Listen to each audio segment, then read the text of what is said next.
Good afternoon. I'm Eric Blank, the Chair of the Colorado Public Utilities Commission. This is a virtual public comment hearing and proceeding number 25AL-0494E, Xcel Energy's request for an electric rate increase. Before moving into the public comments, we're going to start off with a short introductory summary of the company's filing by the PUC's Communications Director, Ms. Megan Castle. Ms. Castle. Thank you. Hi, again, I'm Megan Castle, and thank you for joining the virtual public comment hearing for Excel's proposed electric rate increase, proceeding number 25AL-0494E. I want to share information about the Colorado Public Utilities Commission, or PUC, the process itself, and then some information about the electric rate case increase proposal from Xcel Energy. So first, about the PUC process. This is a rate case, which is a formal process to allow the PUC to determine if a utility's proposed rate increase is just and reasonable. These proceedings have extensive discovery, multiple rounds of pre-filled testimony, and legal briefings, and they are similar to a civil court proceeding. The process starts with the utility filing what's called an advice letter with the commission, and that explains the changes the utility is requesting to make to its tariff. A tariff contains the terms and conditions, including prices, that the commission authorizes the utility to implement. The advice letter is supported by written testimony from the utility that explains the utility's cost to provide service to customers in Colorado and what justifies the proposed change in rates. Now here's some information about the electric rate increase proposal from Xcel Energy. This case was filed by Xcel Energy on November 21st, 2025, and it was assigned the proceeding number 25AL-0494E. That's the number you'll need if you want to follow this case any further. In this case, Xcel is seeking $356 million increase in annual revenue, which is an estimated 9.9% bill increase for the average residential customer. And that's roughly $9.94 more per month starting in late August 2026. Small commercial customers would see a 9.48% increase each month. As with all rate increases, this case will follow a process that closely scrutinizes every aspect of Xcel's request. This review is done by PUC's own staff of economists, engineers, and accountants. Staff, the utility, and others also participate in this case as a party. There are other numerous parties involved, and some of them include the UCA, AARP, the City of Boulder, Energy Outreach Colorado, Kroger, Sierra Club, Walmart, and more. In this type of case, the commission receives written testimony from parties, then holds an evidentiary hearing for cross-examination of witnesses, and holds public comment hearings, such as this one, to hear from members of the public. After that, the commission will take up the matter for decision and set the just and reasonable rates to be assessed by Xcel Energy to its customers going forward. A decision is expected around the third quarter of 2026. There's going to be a second virtual public comment hearing on June 16th. You can learn more about this and more about the electric rate case on the PUC website on the rate case key issues page. And you can find out there also how to provide comments via online, email, or by phone. So thank you very much, and back to you, Chair Blank. Thank you, Megan.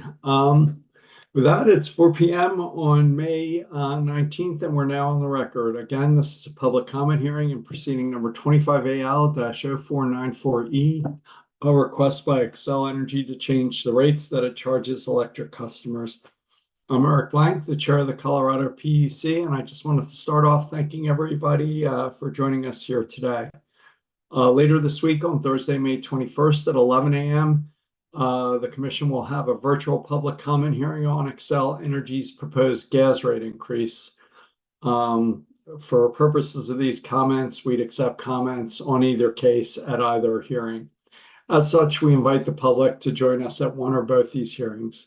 With that, can my colleagues introduce themselves for the record? Commissioner Plant? Thank you, Mr. Chairman.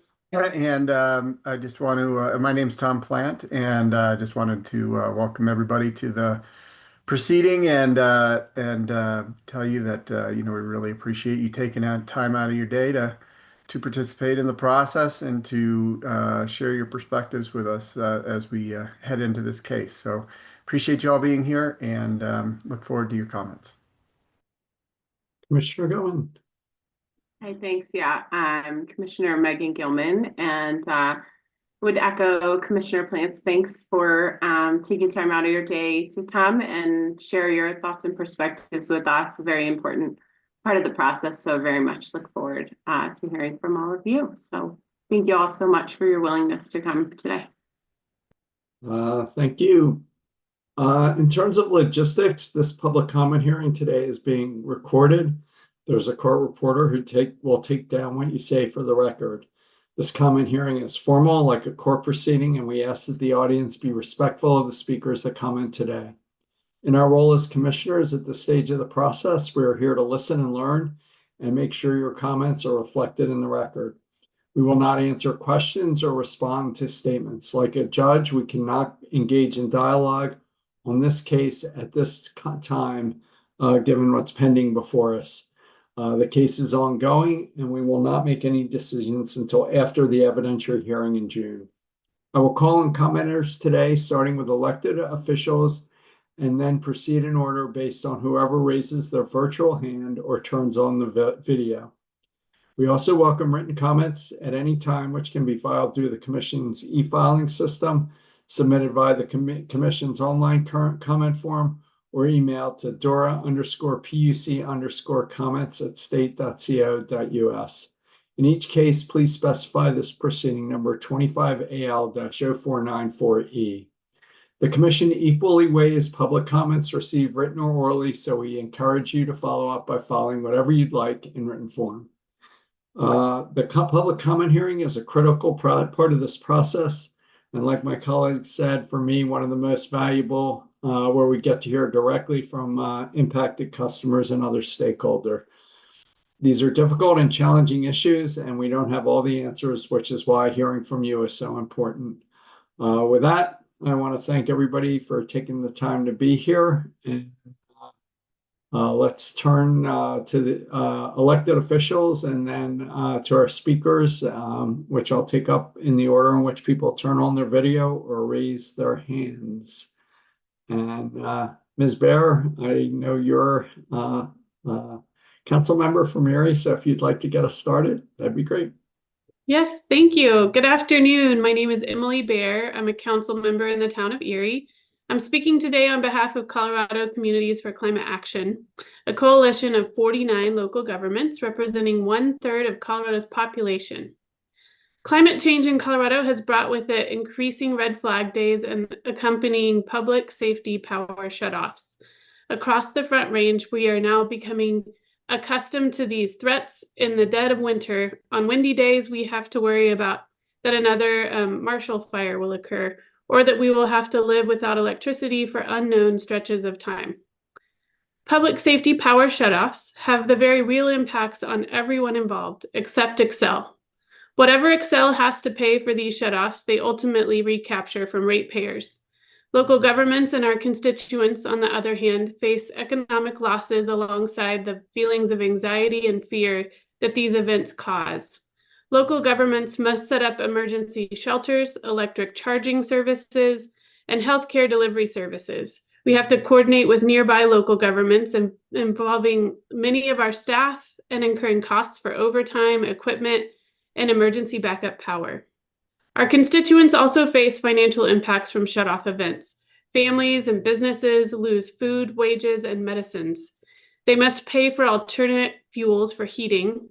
For Xcel's ratepayers, 30% of whom work for minimum wage, these are serious blows to household budgets. In this rate case, Xcel Energy is asking this commission to allow them to profit more from Coloradans, but they are still externalizing the costs of their business failures onto us. Xcel's use of public safety power shutoffs is a direct acknowledgement that their infrastructure is not in good enough condition to safely operate in certain weather conditions. Resiliency projects are not as profitable as building new infrastructure, so Xcel has not prioritized them. Now we are all paying the cost while Xcel continues to profit. Rather than continuing to allow increasing monopoly profits, the Public Utilities Commission should require Xcel to create a business recovery fund using shareholder dollars. Those who make money off of Excel can pay Coloradans for the cost incurred due to the public safety power shutoffs.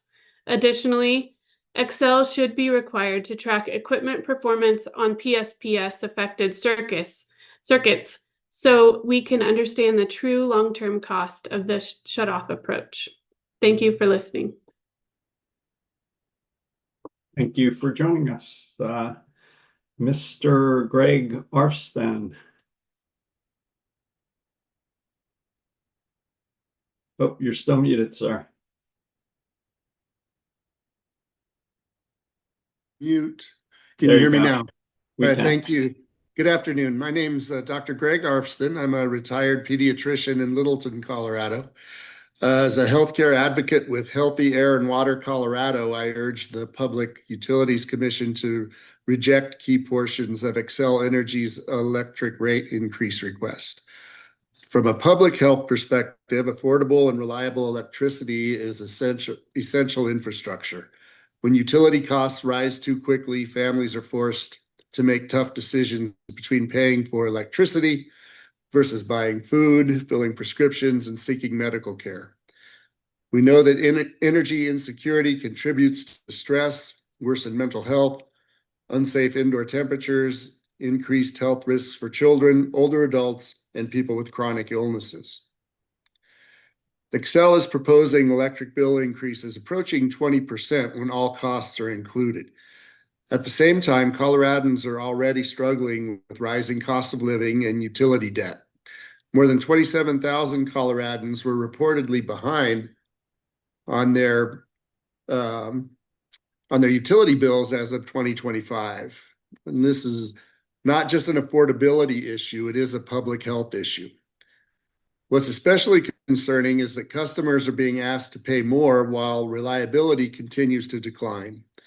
Longer outages and public safety power shutoffs can jeopardize refrigerated medications, medical equipment, heating and cooling, and the ability of people to safely remain in their homes during extreme weather. For medically vulnerable residents, these disruptions can quickly become dangerous. I'm also concerned that Xcel continues seeking customer funding for extended coal operations and expensive repairs for aging coal plants. Coal pollution harms respiratory and cardiovascular health, worsens asthma, contributes to climate change, which is already affecting the health of communities across Colorado through heat, wildfire smoke, and worsening air quality. The Commission has an opportunity to protect both affordability and public health.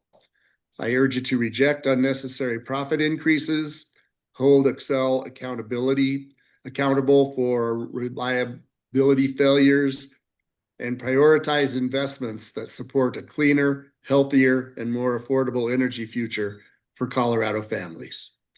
Thank you for your consideration. Thank you, Dr. Arfstan. Mr. Bob Shadle. Hi, thank you. Do you want my video on? If you can, great. If not, we can hear you. Okay. There we go. I think it should be coming. Yep. Thank you for allowing me to comment. My name is Bob Shadle. I am a resident of Highlands Ranch, Colorado. I am opposed to another Xcel rate hike. I am among many other people in my neighborhood and in this area are feeling lots of rate and fee fatigue. Every increase that we've gotten over the last 3 years has been close to or greater than inflation. And so we oppose any further increase in the rates from Xcel. What I want to do is also bring to your attention a recent study by the Energy and Policy Institute that was published in March. This is a study you can Google, look up. It's from the Energy and Policy Institute. It's entitled Study of How Ratepayers Are Soaring Utility Profits. And I just want to read a couple of excerpts from that. to bring to your attention and hope that the board will consider this, the commission will consider this. Because your utility's stock market value scales directly with the gap between its authorized return on equity and its actual cost of equity, utilities have an incentive to push for ROEs as high as possible. The evidence in the study suggests that the utilities have been winning that argument for decades. Utility stocks have traded at roughly twice their book value for the better part of the last 15 years, a signal that authorized ROEs are approximately twice what utilities' actual cost of equity would justify. A look at Wall Street's long-term return forecast offer a separate benchmark. In 2024, the average authorized ROE for regulated U.S. utilities was 9.7%, while the average of 34 major investment firms' long-term equity return forecast for the broad U.S. market was 6.7%. Even the highest individual forecast at 8.3% was lower than the average authorized utility ROE. The gap is particularly striking because utilities, with their regulated monopoly status and predictable earnings, are lower risk investments than the market as a whole. Their cost of equity should be below the market average, not above it. Another study in the recent analysis from the American Economic Liberties Project, January 2025, which is also noted in this study, estimated that excess ROEs cost customers approximately $50 billion per year, or roughly $300 per household annually. That is money ratepayers are paying not for electricity, not for infrastructure, but for profits that exceed what investors need to be fairly compensated for providing capital. In this study, policymakers and regulators have several tools available. It points out several tools available to them. I'm not going to read all of them, but just going to quickly just read the bullets. The tools available to you would be lower the allowed ROEs, scrutinize capital structure assumptions, reform rate making, and strengthen consumer advocacy in rate meetings. And I would encourage you to read further about those when you look those up.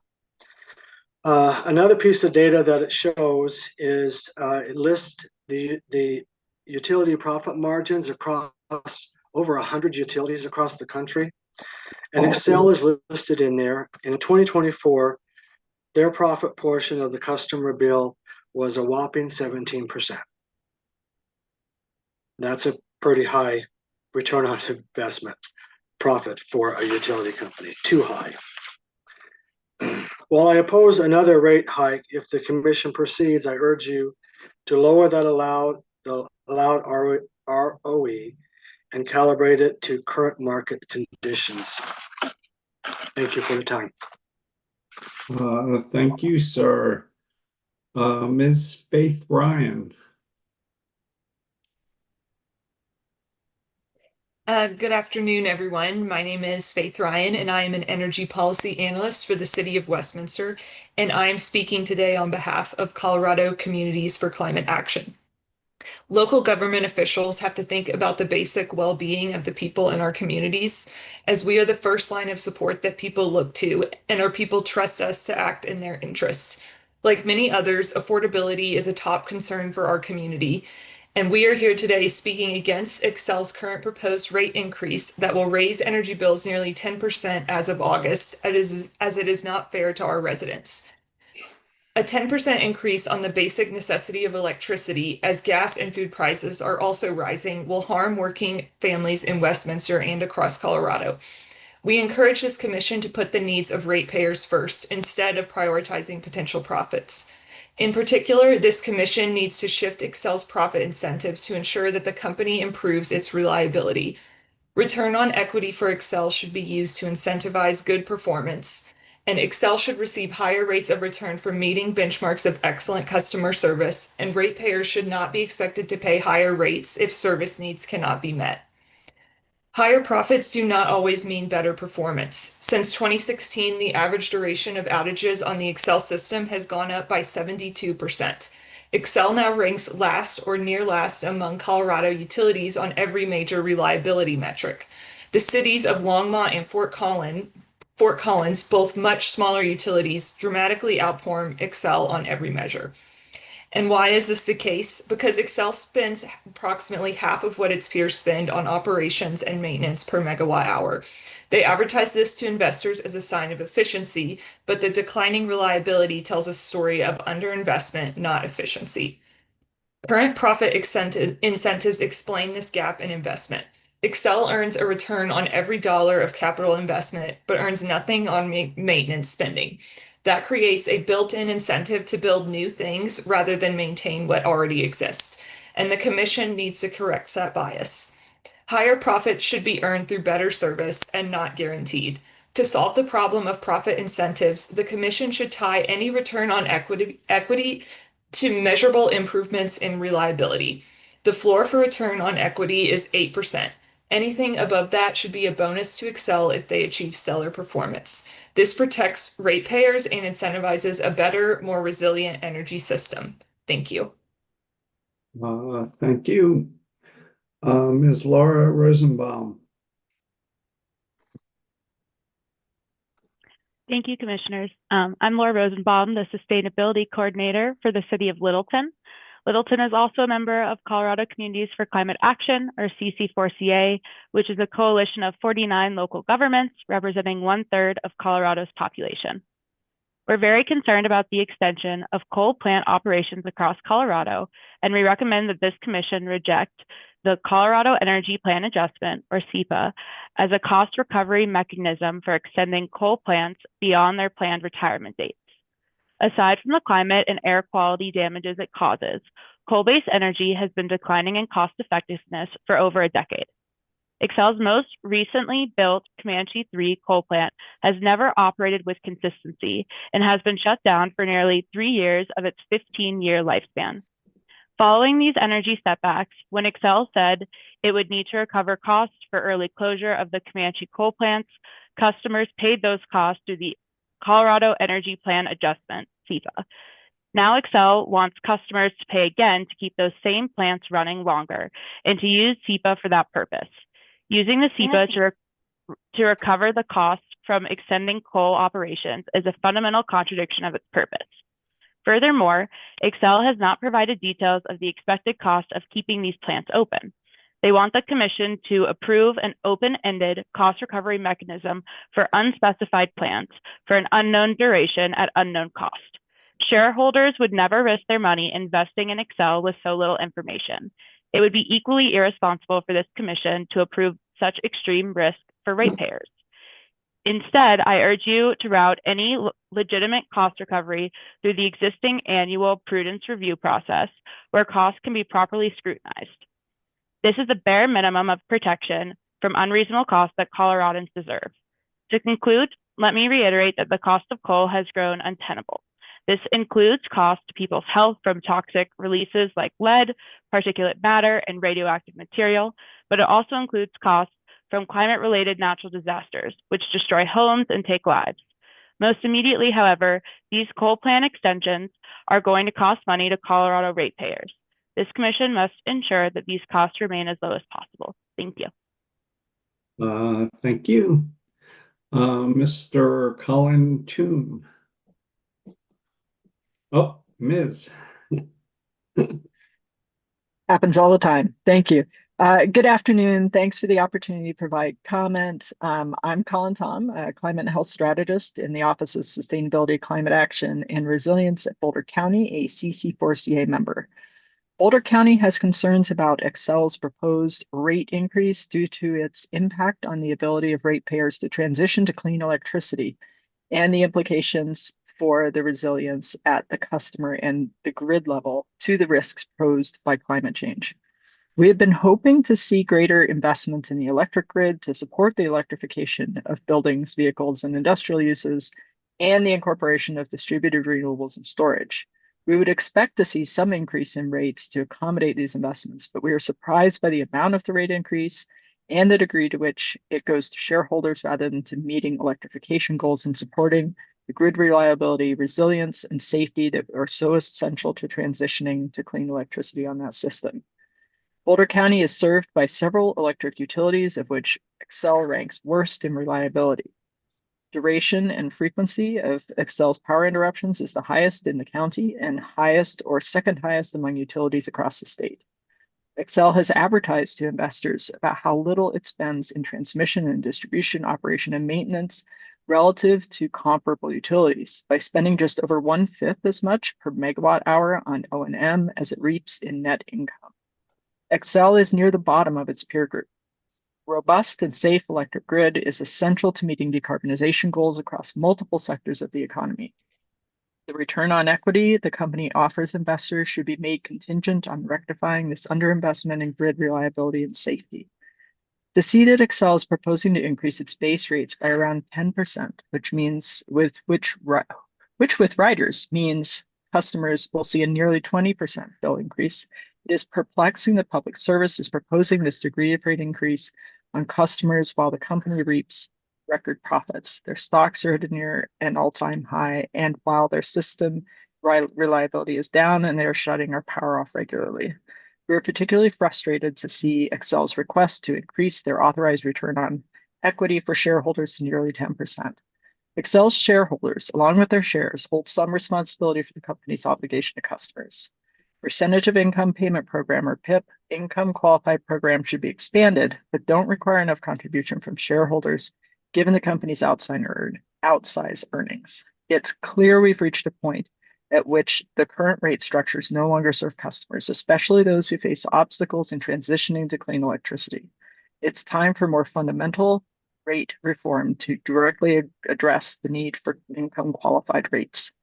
Xcel's combined requests for customer rate increases and authorized rate of return on equity come at a time when Boulder County's residents are facing down a terrifying summer for wildfire, to which Xcel's deprioritized maintenance is a contributor. Homeowners across whole zip codes in Boulder County are not able to get or renew home insurance in the shadow of the Marshall Fire, and trying to harden their own properties against suburban wildfire is not free either. Businesses already dealing with rising costs now lose product and productivity in power shutoffs. When the public and the public sector face recessionary conditions, but Public Service Company of Colorado is flush, we have a structural rate problem. I'm asking the Commission today to reject PSCO's return on equity increase request, to approve the PIP improvements but require income qualified rate design, and to initiate a rate reform that will tie return on equity to system reliability and safety and the company's achievement of carbon-free electricity generation targets. Thank you. Thank you. Mr. Paul Coleman.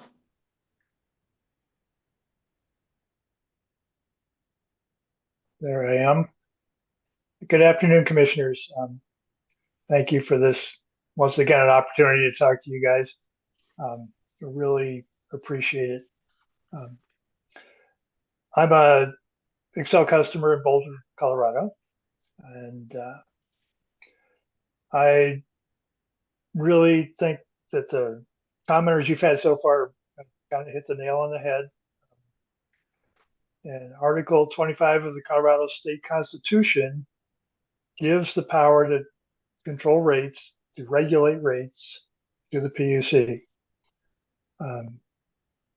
So this is definitely, you have the power to do this. I'd really like to see you draw the line in the sand. Xcel's profits on electricity in 2025, $800 million. So you've heard people talk about ROE, 9 point something ROE. The profit's actually 20%. So if every dollar a customer pays to Xcel, 20 cents of that is going to profit. $4 billion of revenue, $800 million of profit. So that's pretty steep. We paid dearly for generation reliability. just comes up every ERP, how much excess generation Excel needs to have for reliability purposes. And it's really important because people's lives are at stake. The electricity goes out. Well, it won't kill anybody to limit Excel's profit. It won't kill anyone to disappoint Excel shareholders. But every rate increase means that there's a certain number of customers who no longer have the ability to pay their bills. And that is definitely, as Dr. Arston said, this is a health and safety issue.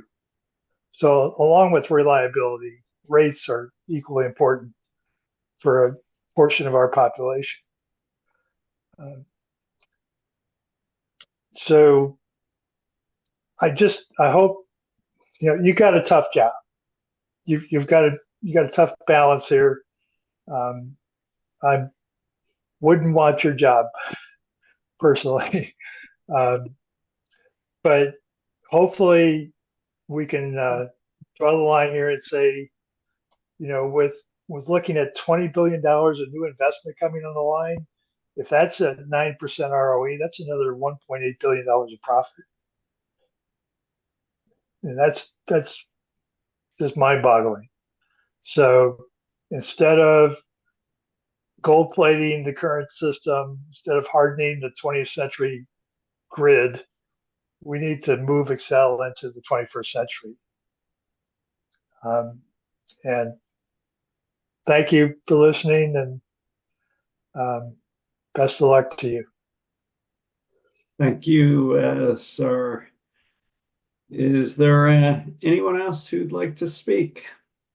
Please turn on your hand or turn on your camera.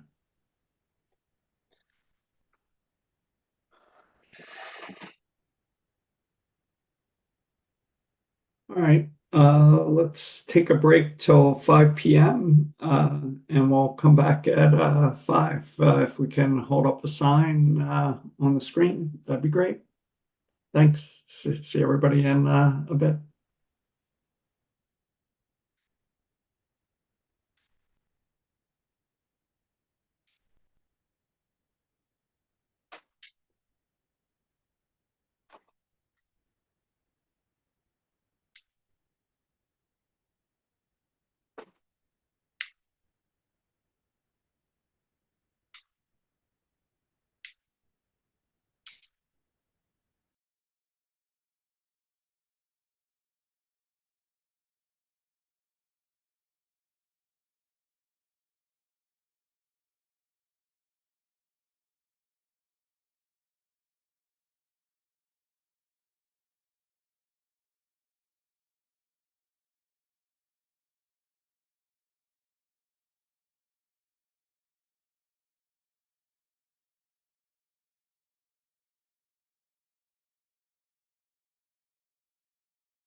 Good evening. We're now back on the record in 25AL-0494E. Is there anyone else who'd like to share some comments or thoughts? Please turn on your camera or raise your hand.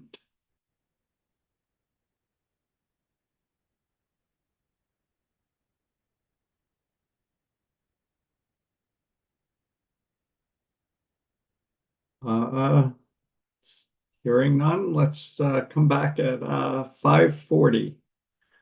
5:40.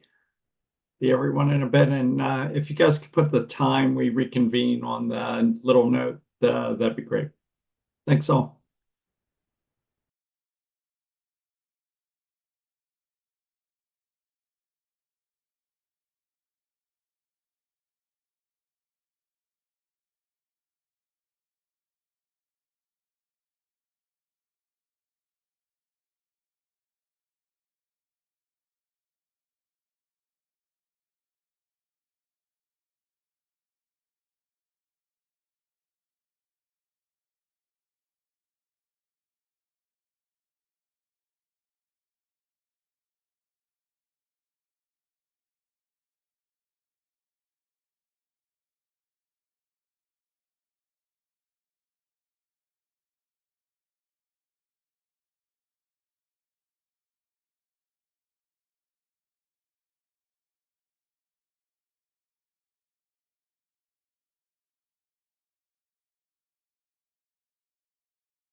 Just seeing if there's anyone out there who'd like to offer comments. Ms. Harper, should we reconvene at 5:55, or do you think we can call it? I think it's fine to call it at this point. Okay. Well, I don't know who's out there still, but I just wanted to thank everybody for showing up. As always, this is one of my favorite parts of the process. And in terms of next steps, we'll hold an evidentiary hearing from June 11th to June 18th. And after the hearing, we'll deliberate and issue a final decision establishing new rates. We would expect this process to conclude around the end of August. In addition, the Commission will have another virtual public comment hearing for this case on Tuesday, June 16th at 4:30 p.m. Commissioner Plant, final thoughts? Yeah, thanks. And thanks to everybody who participated tonight and stayed on the Zoom call. Appreciate your participation, and it's a really important part of the process. So we appreciate you taking the time to participate this way. Thanks. Commissioner Goen? Yeah, likewise. I mean, I did just see someone join the Zoom, so I don't know if you want to give one more opportunity. I will. Just joined, but yeah, just join you both in appreciation for those who came to share their thoughts and perspectives with us. Very much appreciate it. And before we adjourn, one last time, is there anybody who has any comments they'd like to share?